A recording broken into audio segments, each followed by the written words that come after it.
Dunia terbangun dalam ketegangan ketika kabar serangan militer Amerika Serikat ke Venezuela menyebar dengan cepat melampaui Amerika Latin. Apa yang awalnya terdengar seperti konflik regional, dalam hitungan jam berubah menjadi peristiwa global yang menggetarkan stabilitas internasional. Asap membubung di Caracas, listrik padam di berbagai kawasan, suara pesawat tempur menggema di langit ibu kota, dan jutaan warga Venezuela terjebak dalam ketidakpastian. Namun dampak paling besar dari serangan ini bukan hanya kehancuran fisik di daratan Venezuela, melainkan gelombang geopolitik yang langsung menjalar ke pusat-pusat kekuasaan dunia. Salah satu ibu kota pertama yang bereaksi keras adalah Moskow. Rusia tidak menunggu lama. Dalam pernyataan yang tegas, terukur, dan tanpa ambiguitas, Moskow menyebut tindakan Amerika Serikat sebagai agresi bersenjata terhadap negara berdaulat. Kata-kata itu bukan sekadar kecaman diplomatik biasa. Dari sudut pandang Rusia, garis merah telah dilanggar. Serangan ini dinilai bukan insiden terisolasi, melainkan langkah berbahaya yang berpotensi mendorong eskalasi global keluar kendali. Di saat kekacauan mendalam melanda Caracas, perang lain sedang berlangsung dengan kecepatan yang sama cepatnya, yaitu perang diplomasi. Rusia bergerak dengan penuh perhitungan. Moskow menuduh Washington telah menyingkirkan diplomasi, rasionalitas, dan prediktabilitas, menggantikannya dengan logika kekuatan militer.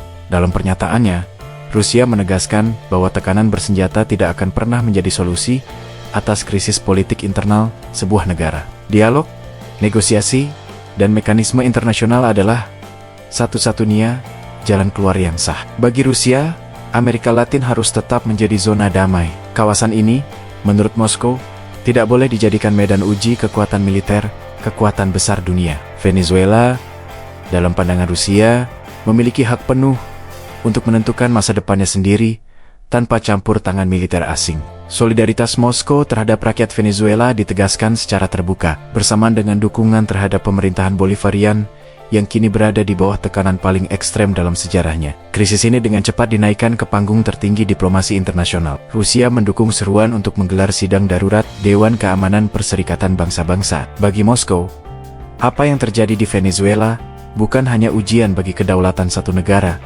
tetapi juga ujian bagi tatanan dunia internasional.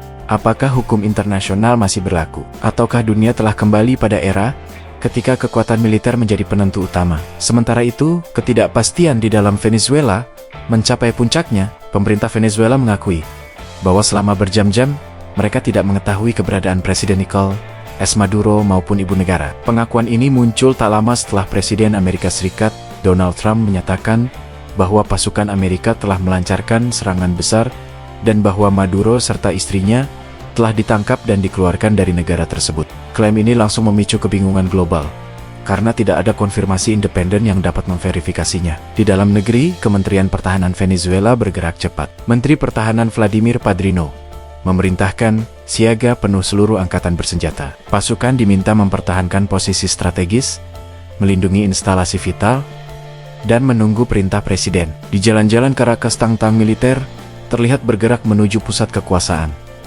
Istana kepresidenan dijaga ketat. Negara secara de facto berada dalam kondisi perang.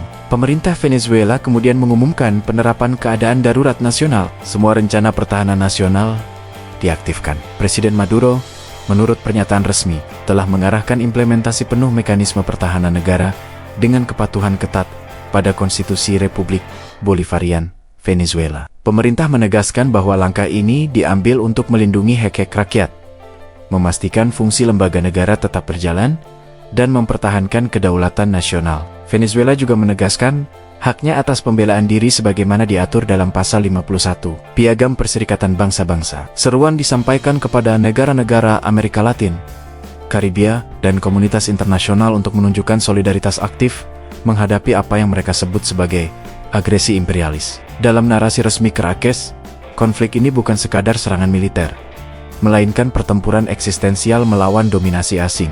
Laporan dari lapangan menggambarkan situasi yang mencekam. Serangan misil dan roket dilaporkan menghantam sejumlah kawasan, termasuk wilayah padat penduduk di sekitar Caracas, Miranda, Aragua, dan La Guaira. Helikopter tempur terlihat terbang rendah, menembakkan roket ke sasaran yang belum sepenuhnya terverifikasi. Pemerintah Venezuela menyatakan masih mengumpulkan data mengenai korban luka dan korban jiwa, sementara rumah sakit dilaporkan kewalahan. Di tengah kekacauan ini, laporan-laporan simpang siur terus bermunculan. Beberapa sumber menyebut bahwa Presiden Maduro telah meninggalkan istana kepresidenan tak lama setelah serangan dimulai. Sumber lain menyatakan bahwa pasukan Amerika telah melakukan pendaratan di sejumlah titik strategis, termasuk wilayah pesisir dan pulau Venezuela. Belum ada konfirmasi independen yang dapat memastikan kebenaran laporan tersebut. Media internasional mulai memainkan peran penting dalam membentuk persepsi global. CBS News melaporkan bahwa Presiden Trump telah mengesahkan serangan ke berbagai target di dalam Venezuela,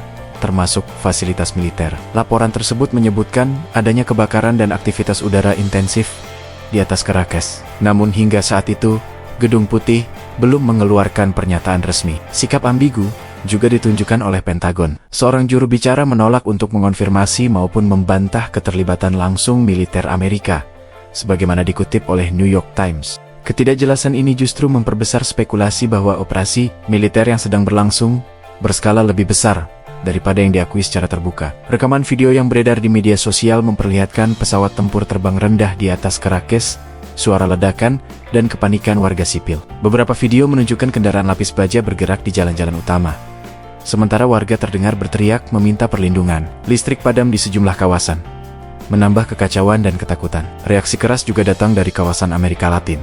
Presiden Kolombia Gustavo Petro secara terbuka menyatakan bahwa Caracas sedang dibombardir. Ia menyerukan agar Organisasi Negara-Negara Amerika atau OAS segera menggelar pertemuan darurat. Bagi banyak pemimpin regional, eskalasi ini berisiko menyeret seluruh kawasan ke dalam konflik yang lebih luas. Di Venezuela sendiri, narasi perlawanan dikobarkan. Pemerintah menyerukan persatuan nasional.